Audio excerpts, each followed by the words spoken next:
तो ये बहुत से मामले अभी है। 150 से ज्यादा ट्रैक्टर हमारे दिल्ली के अंदर बंद है। आप नहीं बैठोगे तो एक किसान नहीं जाएगा। हम तैयारी पूरे जत्थेबंदी, पूरा देश का किसान मजदूर, देश का नौजवान, वो सब इस आंदोलन के साथ जुड़ा हुआ है। बेरोजगारी का बड़ा इशू पूरे देश भर में है। बहुत बहादुरी के साथ में देश का किसान चला रहा है। उसको पूर्ण विश्वास है, जो 40 लोगों की जत्थेबंदी है, पूरे देश के किसानों को उस पर विश्वास है। जो बड़े उद्योगपति, जो बड़े व्यापारी है, बड़े सेलर्स है, वो उनसे आएगा। और ये 3 लाख करोड़ रुपया जब मार्केट में जाएगा, नारा देश में लग चुका है, एमएसपी अभी नहीं तो एमएसपी कभी नहीं। कभी किसी किसान ने नहीं कहा कि मैं वापसी जाऊंगा, लेकिन मीडिया में एक बहुत बड़ा प्रचार चला कि किसान घर वापसी जा रहा है। वो भी एक उनका एजेंडा था।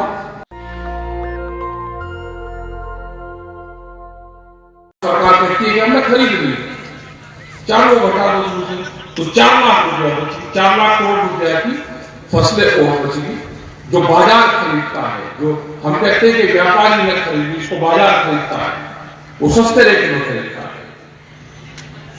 वो कितने सस्ते रेट में खरीदता है? 200, 300, 400, 500 रुपए पर क्विंटल के हिसाब से सस्ता खरीद सकता है। उसमें से करीब 1.5 लाख करोड़ रुपया बाजार सस्ती खरीदता है। उसको पैसा देता ही है। अगर भाव 2000 रुपए का है तो 1500 रुपए तो देता ही है, 1200 रुपए देता है। तो करीब वो 1.5 लाख करोड़ रुपया वो बाजार से आएगा। जैसे भारत सरकार कहती है कि बहुत भारत सरकार को देना पड़ेगा, उसको 1 रुपया नहीं देना पड़ेगा। वो बाजार से आएगा। जो व्यापारी सस्ते में खरीदता है वो उससे आएगा हमारे पास में। कुछ उससे आएगा कि जो एमएसपी पे बिका 4 लाख करोड़ रुपए का, उसने वो भी सस्ता खरीद के वो एमएसपी पे बेचा। भारत सरकार से पूरा पैसा दिया, लेकिन बिचौलियों का काम करा। करीब 1.5 लाख करोड़ रुपया उससे आएगा। तो इन दोनों को अगर मिलाकर 3 लाख करोड़ रुपया बैठता है, जो सरकार से नहीं आएगा। जो बड़े उद्योगपति, जो बड़े व्यापारी है, बड़े सेलर्स है, वो उनसे आएगा। और ये 3 लाख करोड़ रुपया जब मार्केट में जाएगा, जब ये किसान के पास में जाएगा, मासो मजदूर के पास में जाएगा, दुकानदार के पास में जाएगा, वो घूमना का रिपीट करेगा। उस पर टैक्सेस लगेंगे, उस पर हर दुकानदार उस पर टैक्स देगा, तो टैक्स सरकार के पास में जाएगा। हमने कहा कि एमएसपी पे 1 रुपया सरकार को देने की जरूरत नहीं है। अगर आप एमएसपी किसान को दे दोगे तो किसान से उस एमएसपी पर टैक्स जाएगा, वो सरकार के पास में जाएगा, आमदनी होगी। लेकिन ना, क्योंकि 3 लाख करोड़ रुपया जो बाजार से आएगा, जो बड़े उद्योगपति से आएगा, ये सरकार उनका फेवर करती है। उन व्यापारी को नुकसान ना हो, उनके टैक्सेस में छूट करेगी। उनको जो बैंकिंग का वे कर्जा लेंगे उसको उनको छूट करेगी, उनका बिल माफ करेगी। और 3.5 लाख करोड़ रुपए के आसपास जो हमारा है, जो किसान का है, पूरे देश का किसान का है, वो उनको जाता है। तो इसलिए बड़े उद्योगपतियों को बढ़ाने की कोशिश करती है। इसलिए सरकार टेबल पर नहीं बैठना चाहती, वो बचती है, कहते कि कर देंगे हम इसको और आप घर जाओ। ये किसान ने समझ लिया, ये किसान वापसी नहीं जाएगा। नारा देश में लग चुका है, एमएसपी अभी नहीं तो एमएसपी कभी नहीं। इस नए नारे के साथ में 26 तारीख से इस आंदोलन की सेकेंड फेज आंदोलन की शुरुआत हुई है। हमने कहा कि 1 साल तो हमारा ट्रेनिंग पीरियड था, हमने छोड़ दिया वो। उसमें तो हमने ट्रेनिंग ली, कहाँ भंडारा लगेगी, किस किस गुरुद्वारे का कहाँ भंडारा लगेगा, कौन से बाबा का क्या सहयोग रहेगा। गुरुद्वारे का बड़ा योगदान रहा। कहां से जत्थेबंदी कहां से आएगी, हमने तो 1 साल की ट्रेनिंग ली है। यह आंदोलन तो ट्रेनिंग के बाद में ये पहला आंदोलन शुरू हुआ 26 तारीख से, 26 नवंबर 2021 से। ये तैयारी आपको करनी है। पूरे देश का किसान आपके साथ में है।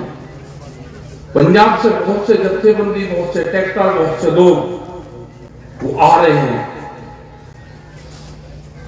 कभी किसी किसान ने नहीं कहा कि मैं वापसी जाऊंगा, लेकिन मीडिया में एक बहुत बड़ा प्रचार चला कि किसान घर वापस जा रहा है। वो भी एक उनका एजेंडा था, वो एजेंडा उन्होंने अपना रखा। करीब 12 तरह के एजेंडे उन्होंने बदनाम करने की कोशिश की। ये भी एक उनका एजेंडा था, ये भी चल रहा है। लेकिन किसान घर वापसी नहीं कर रहा है।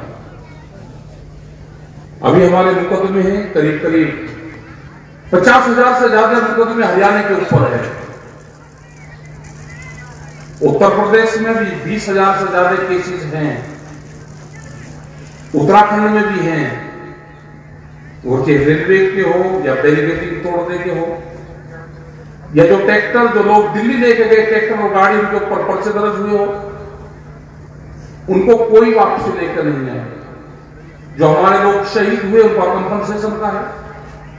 हवा में बात करते हैं कि हमने पंजाब के पैटर्न पर कर दिया, आप करो, लेकिन टेबल पर बैठ के तो करो। अजय टैनी का मामला है, वो भी बैठो, टेबल पर बैठो। तो ये बहुत से मामले अभी है। 150 से ज्यादा ट्रैक्टर हमारे दिल्ली के अंदर बंद है।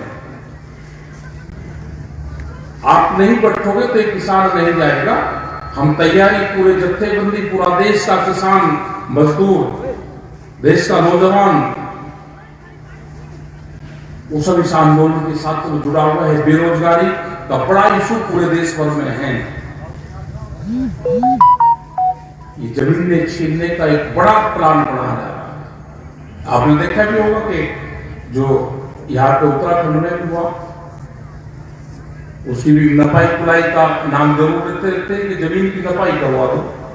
जब जंगल काटे और हमारी 2 पीढ़ियां यहाँ पे खत्म हुई तो उस टाइम पे नहीं नपाई की। उसने इन पे कहा कि जहां तक भी आप जंगल की कटाई कर लोगे आप उसको ले सकते हो। आगे करिए, जंगल आबाद किए, देश में अनाज की पैदावार की, देश को भूखमरी के उससे बाहर निकाल कर जाए, तो आज जमीनों की नपाई करते हो।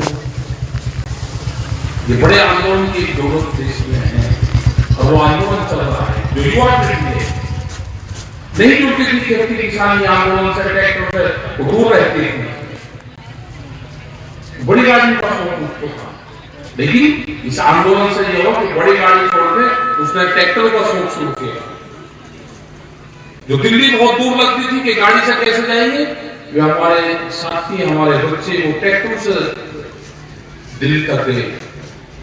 ट्रैक्टर एक स्टेटस सिंबल बन चुका है। आप बढ़िया ट्रैक्टर में जाओगे, बढ़िया रंग बिरंगी टोली आपके हो तो आपको लोग देखते हैं। आप ओडी गाड़ी में चले जो, आप बड़ी गाड़ी में चले तो कोई नहीं देखता। वो कहेंगे भीड़ कर रहा है, मेरे पास भीड़ कर रहा है। तो अपनी जमीन से अगर लगाव होगा, ये जमीन बचेगी। ये जब बचेगी जब इससे आपको लगाव होगा जमीन से, इसमें आप काम करोगे, इसकी मिट्टी को अपनी बॉडी से टच करोगे, अपने बच्चों को इसमें घुमाओगे, खिलाओगे उसको। जब खुली हुई मिट्टी होती है तो नंगे पैर उसमें चलना चाहिए। उस मिट्टी का बॉडी कॉन्टेक्ट अपने शरीर से, अपने बच्चों के शरीर से आपको करवाना चाहिए। जब वो मिट्टी का कॉन्टेक्ट उसके शरीर से हो जाएगा तो उसके लगाव होगा, उसका अटैचमेंट होगा, उसको बेचेगा नहीं। ये अभियान भी आपको धीरे धीरे चलाना पड़ेगा। बहुत से सवाल है, आपका संघर्ष बहुत बहादुरी के साथ में देश का किसान चला रहा है। उसको पूर्ण विश्वास है, जो 40 लोगों की जत्थेबंदी है, पूरे देश के किसानों को उस पर विश्वास है। उसके बाद में जो 9 मेंबरी कमेटी बनी उन पर विश्वास है। अभी 5 मेंबरी कमेटी बनी, उस पर पूर्ण रूप से विश्वास है।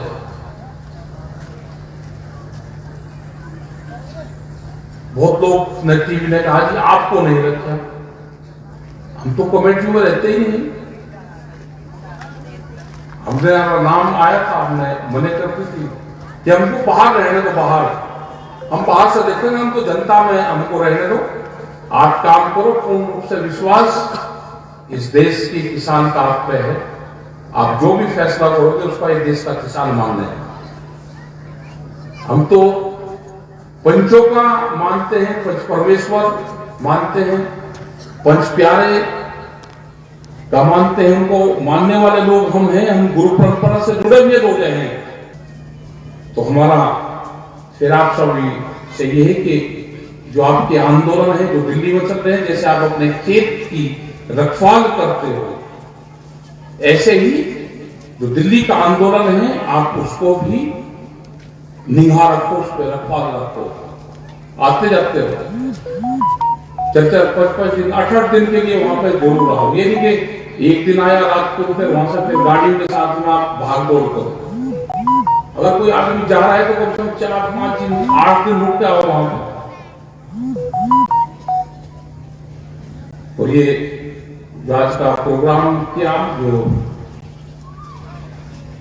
बाबा प्रताप जी ने और जो अलग अलग जगह से यहाँ पे बाबे आए, उन सबका धन्यवाद है। और बहुत अच्छा प्रोग्राम ये समागम हुआ और पूर्ण रूप से ये खेती किसानी उन शहीद परिवारों को ये समर्पित है। तो इसी के साथ में आप सबका धन्यवाद। जय हिंद, जय भारत। वाहेगुरु जी का खालसा, वाहेगुरु जी की फतेह। नेशनल दस्तक की आपसे गुजारिश है कि अगर इसको बचाना चाहते हैं तो नेशनल दस्तक को सब्सक्राइब करने के लिए रेड कलर के सब्सक्राइब बटन को दबाएं, फिर बेल आइकन की घंटी दबाएं।